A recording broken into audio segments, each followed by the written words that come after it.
नाम जप जरूर करो, तुम्हें विपत्तियों से बचा लेगा नाम जप। दूसरा, जो शरीर में शैतान वास करते हैं, उन शैतानों को जो अपने अधिकार में नहीं लिया उसको विपत्ति प्राप्त होती। शैतान काम, क्रोध, लोभ, मोह, मद, मत्सर, ये दुराचार कराने वाले शैतानों को जो अपने अधिकार में नहीं ले लेता, उनके अधिकार में समर्पित हो जाता है, उसको विपत्ति पे विपत्ति भोगनी पड़ती है। पहला, जो नाम जप ना करके केवल स्वार्थ के कार्यों में रत रहता है, कुछ भी कर ले विपत्ति भोगनी पड़ेगी। दूसरा, जो अपने शरीर को ये अंदर बैठे हुए शैतानों के हवाले समर्पित कर देता है, उनकी गुलामी स्वीकार कर लेता है, काम, क्रोध, लोभ, मोह, मद, मत्सर इनको शासन में नहीं लेता, उसको जीवन भर विपत्ति भोगनी पड़ेगी, शारीरिक, मानसिक, लौकिक, पारलौकिक। तीसरा, जो मृत्यु की तैयारी नहीं करता, उसे विपत्ति ही विपत्ति भोगनी पड़ेगी। मृत्यु की तैयारी कई बार चर्चा हो चुकी है। मृत्यु की तैयारी, यहां जीने की आशा में सब लगे हुए हैं, लेकिन मृत्यु की तैयारी कौन कर रहा है? वही जो गुरु कृपा पात्र है, वो मृत्यु की तैयारी कर रहा है। नहीं, सब बैंक बैलेंस की तैयारी कर रहे हैं, सब नाना प्रकार के भोग इकट्ठे करने की तैयारी कर रहे हैं। तुम्हारे बाप बाबा तुम्हें इतना कमा के नहीं देंगे कि तुम बैठे बैठे खाओ, तो तुम कमा के जब इतना जाओगे ना, तो ये बैठे बैठे इतना उपद्रव करेंगे कि जेल जाएंगे, नरक वाले काम करेंगे। नहीं, ये सुधरेंगे। ये सुधरेंगे तब जब इनको ठोकरें लगेंगी और स्वयं में ये तैयार होंगे, तब ये लोक परलोक संभाल लेंगे। ये भोग सामग्री से सुधरने वाले नहीं। अगर आप सोचते हो अपने परिवार को मैं इतना भोग सामग्री इकट्ठा कर दूंगा सुखी हो जाएंगे, तो अपने परिवार की दुर्गति का स्थान बना करके जा रहे हो। परिवार को सतमार्ग, धर्मयुक्त बनाकर जाओ तो वो सुखी रहेंगे। अधर्म से कमाए हुए धन से परिवार को सुखी करने की चेष्टा करने वाला हर समय विपत्ति में ही फंसा रहेगा। समय आने पर मृत्यु की तैयारी न करने वाला विपत्ति में फंसता है। चौथा है, जो दूसरे के रिझाने में पूरा जीवन बर्बाद कर देता है।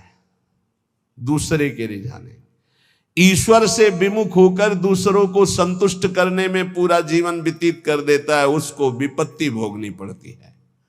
पांचवा, जो सतोगुणी भोजन, सतोगुणी वार्ता, सतोगुणी कार्यों को छोड़कर राजसिक और तामसिक भोजन करता है, राजसिक तामसिक क्रियाएं और वार्ता करता है, उसे विपत्ति भोगनी पड़ती है। छठवां, जानते हुए अपने दोषों का समर्थन करता है और दूसरे को निंदास्पद शब्दों से संबोधन करता है। बड़ा विचित्र समय आ गया है।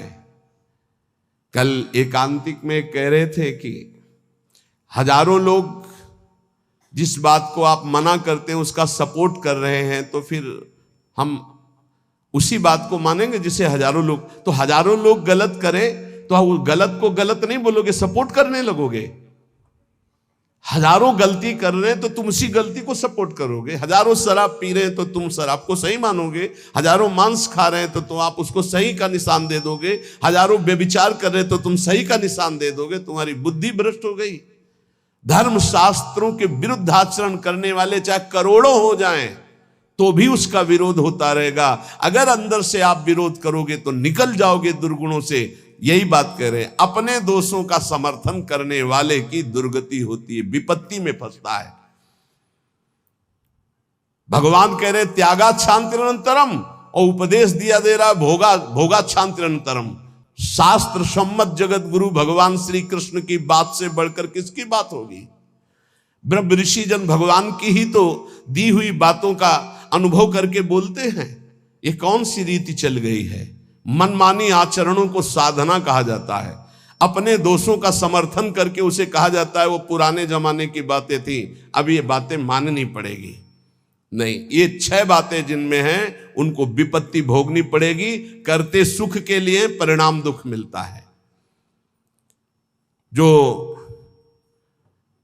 आनंद की प्राप्ति करना चाहते हैं वो जगत में नहीं है, वो प्रभु में है। इसलिए सहनशील बनो, आए हुए अंदर काम वेग को, क्रोध वेग को, लोभ के वेग को सहना सीखो। जो सहन करता है वही साधक है, जो सहन कर जाता है वही महात्मा है। जो अपने दोषों का शोधक है, शोध कर दोषों का त्याग करता है, वही जगत का उद्धार करने वाला महात्मा बनता है। याद रखना, जो प्रभु के उपदेश से बिलक चलता है वो कभी महात्मा नहीं हो सकता, वो इंद्रियों का गुलाम हो सकता है। प्रभु की आज्ञा के विपरीत चलने वाला कभी महात्मा नहीं हो सकता है। ये महापुरुषों की वाणी है। हम तुम्हें एक ऐसा मार्ग बताते हैं जिस मार्ग में चलने से बहुत जल्दी आप ईश्वर के समीप पहुंच जाओगे। वो नाम जप करते हुए किसी से और ईश्वर से भी कोई चाह ना रखना, बहुत जल्दी भगवत प्राप्ति हो जाएगी। हम तुम्हें एक ऐसा मार्ग बताते हैं जो चलने पर बहुत जल्दी भगवत साक्षात्कार करा देता है। किसी से भी और ईश्वर से भी कोई चाह ना रखो, बहुत जल्दी भगवत प्राप्ति हो जाएगी। नाम जप करते हुए कोई चाह ना रखो, बहुत जल्दी भगवत प्राप्ति हो जाएगी।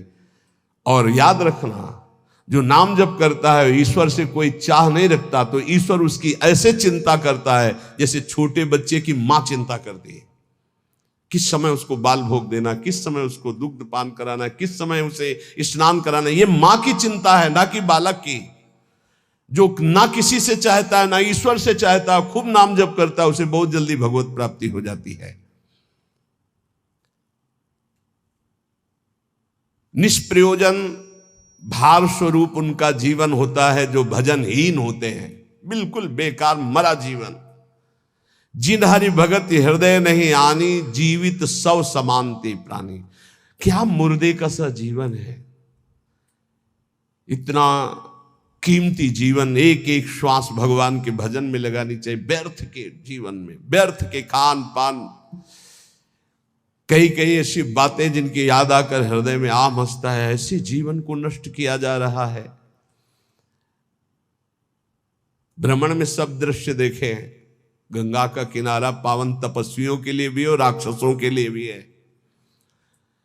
जो पावन स्थान तप के लिए है, वही राक्षसों के दंडकारण्य में तपस्वी भी तपस्या करते थे और राक्षस भी रहते थे। दोनों का ये व्यर्थ जीवन, निरर्थक जीवन, जो अपनी वासनाओं की पूर्ति के लिए दूसरे जीवों को तड़पा तड़पा के, फिर काल उनको तड़पा तड़पा के मारता है, सांस लेने का अवसर नहीं देता। इसलिए निष्प्रयोजन भार स्वरूप मानो जीवन मत जियो। कीमती जीवन है। जिनका भोजन पवित्र है, उनके विचार पवित्र हैं, वही एकांत में ईश्वर अर्पण बुद्धि से अपने समय को व्यतीत करते हैं। कार्य करते हुए एकांतिक अर्थात अंदर चिंतन चल रहा है, ईश्वर अर्पण। सात्विक भोजन, भूख की अपेक्षा कम खाओगे तो भजन बहुत जोर का होगा। लौकिक प्रतिष्ठा बढ़ने लगे तो भगवान से प्रार्थना करो कि आपका स्मरण न छूटने पावे, लौकिक प्रतिष्ठा में महत्व न होने पावे। जानबूझकर सुख सुविधाओं का त्याग करके जितनी कम वस्तुओं का सेवन कर सको, कम पैसे वाली वस्तुओं का, उतना ही तुम्हारा ईश्वर के प्रति प्रेम बढ़ेगा। ईश्वर इच्छा को जानने वाला ही महात्मा होता है। जोई जोई प्यारो करे सोई मोई भावे, मेरे प्यारे की क्या इच्छा है ये महात्मा जानता है। अन्याय से प्राप्त वस्तुओं को पाने वाले के सारे करण पाप लिप्त हो जाते हैं। अंतःकरण, बुद्धि, मन, चित्त, अहंकार, वो इच्छा ना होने पर भी दूषित अन्न के कारण पाप इच्छा प्रकट होकर उससे पाप कराती है। जो घूस लेता है, अन्याय पूर्वक निर्णय करता है, ऐसों का धन उनके परिवार को नष्ट कर देता है और उनका किया हुआ दान जिसके पास जाता है उसकी अंतःकरण की वृत्ति को नष्ट करके पाप आचरण करवाता है। इसलिए भगवत मार्ग में चलने वाले उपासकों को घूस लेने वालों से जो प्रतिग्रह दान लेना है उनसे बचे। खूब खुली बात है। ये जो अन्याय अधर्म करना पैसे के बल से सीख गए हैं, अपने पद का दुरुपयोग, ऐसे लोगों से जो दान लिया जाता है, ऐसे लोगों से जो अर्थ लिया जाता है, वो केवल पाप विचार बढ़ाता है, पापाचरण बढ़ाता है। इसलिए बहुत सावधान। देखा महाप्रभु चैतन्य देव से जब महाराज प्रताप रुद्र बड़े महाभागवत थे, उनके दर्शन करने की बात सामने रखी गई कि वो दर्शन करने आना चाहते, तो उन्होंने कहा तुमने क्या समझ रखा है, एक मैं वीतराग सन्यासी में राजा के दर्शन के उनके लिए दरबार में जाऊं या उनको यहां बुलाऊं, मुझे क्या आवश्यकता है। नहीं, राज दर्शन भी निषेध। ऐसा जो उपासक चाहता है कि मैं सच्चे भाव से भगवान के मार्ग में चलूं, तो पाप कर्म करने वालों से, उनके द्वारा दी हुई वस्तुओं से बहुत दूर बच करके, भूखे रह जाओगे तो ठीक है, उनका अन्न न जाने पावे।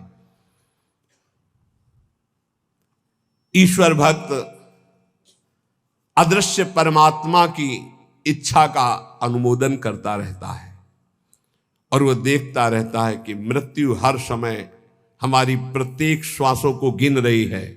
इसलिए वो सर्वांग सुंदर होने पर भी अपने शरीर का राग नहीं रखता और तपश्चर्या के द्वारा, शरीर के द्वारा भगवान को प्राप्त कर लेता है। ईश्वर के सिवा दूसरी कोई भी वस्तु मिलेगी, वो टिकाऊ नहीं होगी, परिवर्तनशील होगी, नाशवान होगी। मनुष्य जीवन प्राप्त करके ईश्वर को प्राप्त करना ही खास वस्तु प्राप्त करना है। बाहर से निर्धन देखने वाला उस नाम जापक को नहीं जानता कि कितना बड़ा धनी सर्वलोक महेश्वर भगवान को अपने अधीन किए रहता है, जो निरंतर नाम जप करते हुए बाहर से निर्धन रहता है। तुम बाहर से निर्धन दिखते हुए अंदर से महान धनी हो यदि नाम जप करते हो, और ये बाहर से जो धनी दिखाते हैं अंदर से खोखले हैं, इनके पास अहंकार गर्व के सिवा कोई सच्चिदानंद बात नहीं है। इसलिए ईश्वर का अवलंबन अर्थात भगवान की शरणागति, ऋषि मुनि भक्त जनों के द्वारा जो दिए गए वचन, उनका मनन, खान पान, पवित्र जगह से, हिंसा और निंदा करने वालों से बिल्कुल बचो, उनका कोई भी शब्द या भोजन या संग ना आने पावे, निषिद्ध विषयों से दूर रहो, कुछ भी भोगने की इच्छा उठे उसको दबाकर रौंद डालो। ये तब भगवत प्राप्ति की योग्य बनता है। जो महात्मा आचार विचार परायण होकर धर्म में चले हैं, उन्हीं के अनुसार चलो। सत्कार्यों में स्थिति प्राप्त करने के लिए उन महात्माओं का अनुसरण अत्यंत आवश्यक है। इस जगत में प्रभु के समान कोई सच्चा सहायक नहीं है। मूर्तिमान प्रभु के सहायक स्वरूप ये महापुरुष जन है, इन्हीं का आश्रय ले लो, इन्हीं के पीछे चलो तो सतमार्ग का दर्शन हो जाएगा। सतमार्ग पर चलाने के लिए ही पहली पीढ़ी जो हमारे गुरुजनों की है उसका अनुसरण करना है। महाजनों गतेन सपंथा, संसार केवल फंसाने वाला है, महापुरुष ही केवल मुक्त करने वाले हैं। कल एक भगत कह रहे थे, हमारे पिताजी ने कसम खवाया कि वृंदावन गए तो तुम्हें हमारी कसम है, हमारा मरा मुख देखोगे। कसम का मतलब ये। बोले आपको गाली देते हैं। हम कहा धन्यवाद, कम से कम गाली दे रहे, साफ तो नहीं दिया। दक्ष ने साफ दे दिया नारद जी को, नारद जी को साफ दे दिया। कब? जब उनके पुत्रों को बाबा जी बना दिया। भगवान के मार्ग में जब प्रशस्त कर दिया दक्ष के पुत्रों को, तो दक्ष जी ने जल हाथ में लिया। जब नारद जी गए तो ये नहीं पूछा कि क्या हालचाल, कहा मैं साफ देता हूं, हमारे पुत्रों को भगवत मार्ग में लगा दिया, तुम 2 घड़ी से ज्यादा कहीं जिंदगी में टिकी ना पाओ। 2 घड़ी का मतलब होता है 48 मिनट। बोले इतने में तुम बहुत बड़ा काम कर देंगे, 48 मिनट में तुम बाबा जी बना देंगे भगवत मार्ग के पति। बोले आपके प्रवचन सुनकर हम माला जप करते हैं, बाणी पाठ करते हैं, थोड़ा तिलक लगा लेते हो वृंदावन की, तो वो कहते हैं हमारे लड़के को बर्बाद कर दिया इस नाम लेके। तो बात सही है, जो अपनी श्वासों को व्यर्थ में बर्बाद करते हैं, शराब पीते हैं, मांस खाते हैं, बेविचार करते हैं, गंदे आचरण में चलते हैं, कैसे माता पिता हैं, इस बात के लिए राजी हैं कि मेरा बेटा नरक जाए, इस बात के लिए राजी कि मेरा बेटा गलत आचरण करे, और वही शराब पी के जब आवे तो 2-4 मुझे थप्पड़ मार के घर से बाहर करे, ये आचरण। अगर माता पिता को भगवान मानकर उनकी सेवा करो। वो कह रहा था कि आप अपराध भर हमको ना बोध कराएं, तो एक बार अंदर से इच्छा है कि अपने बाप को उठा के पटके और खूब धुलाई। तो हम कहा अगर हमें मित्र मानते हो तो एक शब्द भी कटु मत बोलना। गुरु मानते हो कि नहीं वो तो तुम जानो, दोस्ती के लिए तो हम हाथ फैलाते हैं, हम हित मित्र हैं। अगर हमें मित्र मानते हो तो ऐसे माता पिता के रोज पैर छुओ, उनमें भगवान की भावना करो और मेहनत करो, लेबरी करके भी कमाओ और उनको खवाओ पियाओ, और वो जब हमारी निंदा करें तो कान में अंगुली डाल लो और अपने सतमार्ग में चलो। बड़ा विचित्र समय है। जो माता पिता प्रथम गुरु कहे गए हैं, भगवान के मार्ग में चलाने वाले या सतमार्ग में चलाने वाले या संसार में कदम हमारे जो बढ़े, धन्य है वो माँ जो अपने रक्त को दुग्ध बनाकर मुझे पान कराकर इतना बड़ा किया। धन्य है वो पिता जो मेहनत करके हमको पढ़ाया लिखाया। अब वो चाहे जितना कड़ुआ बोले, हम उसे भगवान की तरह पूजेंगे। सबको ये मानना चाहिए। उनकी वृद्धावस्था है, वो कुछ भी बोल सकते हैं, बड़े लोग हैं, हमें उनकी सेवा करनी, उस सतमार्ग में चलना है।